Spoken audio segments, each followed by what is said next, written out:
블라디미르 푸틴 러시아 대통령이 우크라이나 동부 돈바스 지역의 도네츠크 인민공화국과 루간스크 인민공화국의 독립을 승인했습니다.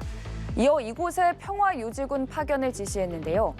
갈등에 기름이 부어진 격이 됐습니다. 조 바이든 미국 대통령은 두 공화국에 미국인의 신규 투자, 무역, 금융을 금지하고 이 지역 인사들을 제재하는 행정명령을 내렸습니다.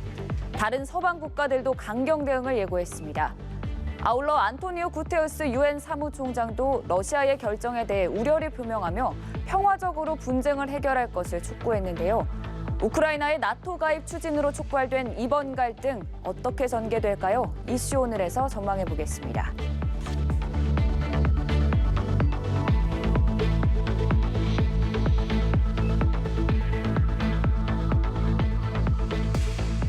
오늘 이 시간 박병환 유라시아 전략연구소장 나와 계십니다. 안녕하십니까? 네, 어서 오시죠. 안녕하십니까? 네, 푸틴이 독립을 승인하고 평화유지군 파병을 지시한 두 지역, 이름도 어렵습니다. 도네츠크 인민공화국과 루간스크 인민공화국. 이 두 지역이 어떤 곳인지를 먼저 설명을 해주시죠. 우선 그 앵커께서 지금 방금 지도를 보여주신 것처럼 우크라이나 영토의 동남부에 네. 위치하고 있고 러시아 영토와 맞닿아 있습니다.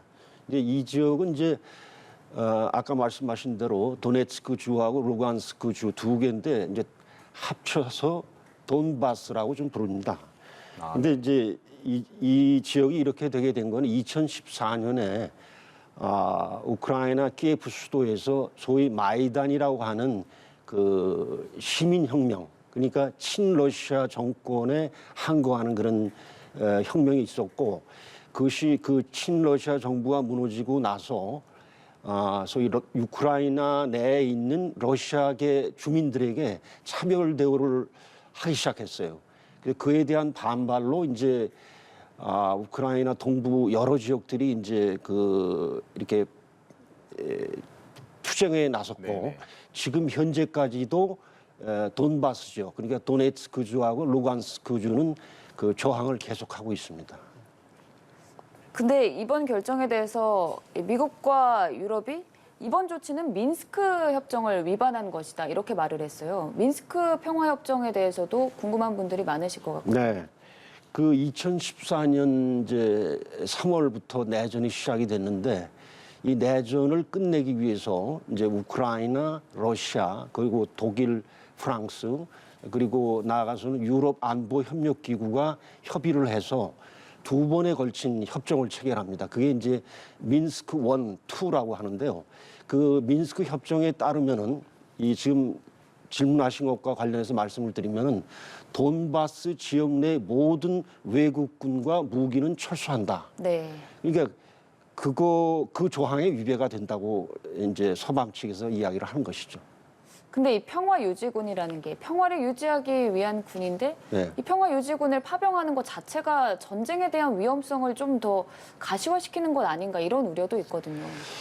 글쎄요, 근데 제가 보기에는 예를 들어서 러시아군 단독이든 또는 소위 러시아권의 집단 안보 협력 기구가 있습니다. 이제 러시아 말로 오데베카라고 그러고 영어로 CSTO라고 그러는데, 그 이름을 쓰든 어느 쪽이든 그 군대가 들어가게 되면은 우크라이나 정부가 직접 부딪히는 일은 없을 걸로 지금 봅니다.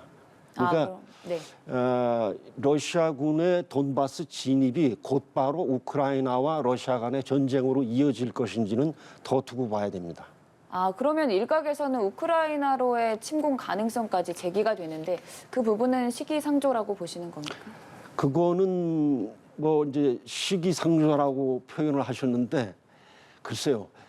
그동안 이제 미국과 영국 정부 당국하고 언론에서 네. 거의 매일 오늘이다, 네. 3일 뒤다, 심지어는 지난번에 2월 16일 새벽 3시인가 2시에 그쵸. 공격을 개시할 거다. 그런데 다 아무 일 없이 지나갔지 않습니까? 그래서 지금 러시아는 또 반면에 그냥 침공 의사가 없다고 계속 얘기를 해왔고, 그러니까 이 돈바스의 러시아군 진입과는 별개로 우크라이나 정부군을 겨냥한 그 러시아군의 움직임은 더 두고 봐야 될 것 같습니다. 그런데 저 두 지역에 네. 평화유지군이 왜 필요하다는 거예요, 러시아는? 왜 필요하냐?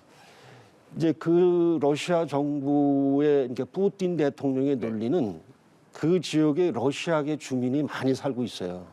그것도 사실입니다. 그러니까 그리고 최근에는 러시아 정부가 거기 주민들한테 러시아 여권도 나눠줬어요. 예. 그러니까 러시아 시민권자가 어떤 위해를 당하면 러시아 정부로서는 보호하겠다? 가만히 있을 수 없다 이런 네. 이제 명분을 내세우는 거죠. 그에 앞서서 이제 그 지역의 분리 독립을 승인하고 그 다음에 러시아 시민 보호한다 이런 명분을 내세우고 있는 것이죠. 뭐. 그럼 일련의 이런 과정을 결정한 푸틴 대통령의 속내는 뭐라고 보시나요? 글쎄요, 이건 참 매우 어려운 질문인 것 같습니다.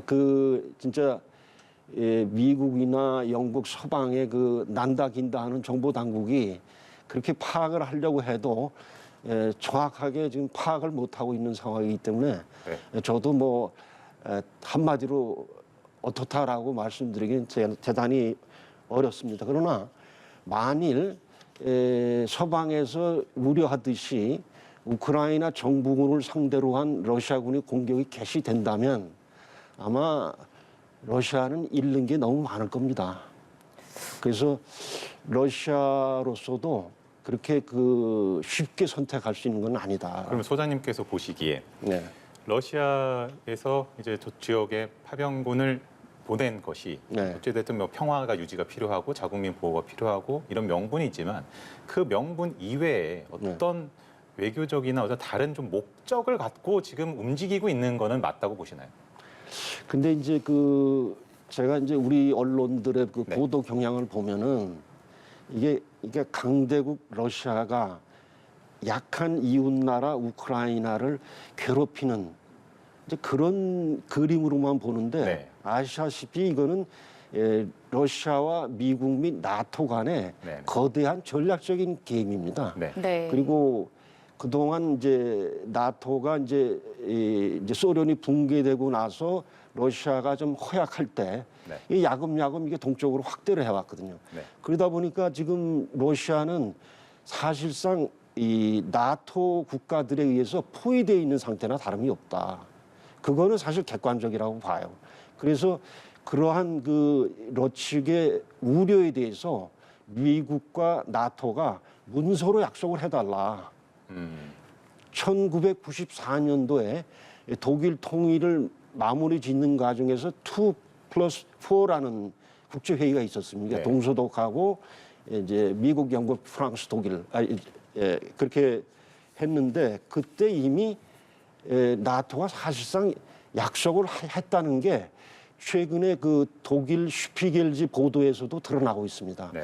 독일 슈피겔지는 영국 문서 보관소에서 비밀 해제된 문서에서 그런 내용을 확인했다라고 보도한 바 있습니다. 그러면 지금 말씀하신 것도 네. 그렇고 결국에는 이게 단순히 우크라이나와 러시아 간의 갈등이 아니라 네. 나토, 그 뒤엔 미국과 러시아 간의 갈등이라면 이게 네. 외교적 해법이 더 난해하지 않을까요?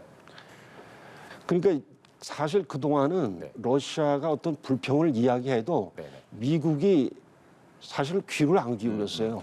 이번에 이렇게 객관적으로 와서 무력 시위를 하고 있는 거죠. 무력 시위를 하니까 국무장관 러시아 외무장 회담도 네네네. 하고 미로 정상회담도 직접 만나기도 하고 전화로도 하고 이게 지금 진행이 되고 있는 거예요. 네, 일단 당장 현지 시간 22일에 미국의 테러 제재가 또 추가적으로 발표되는데요. 모쪼록 이 문제가 하루빨리 해결이 되길 바라도록 하겠습니다. 지금까지 박병환 유라시아 전략연구소장과 함께했습니다. 고맙습니다. 감사합니다. 수고하셨습니다. 예.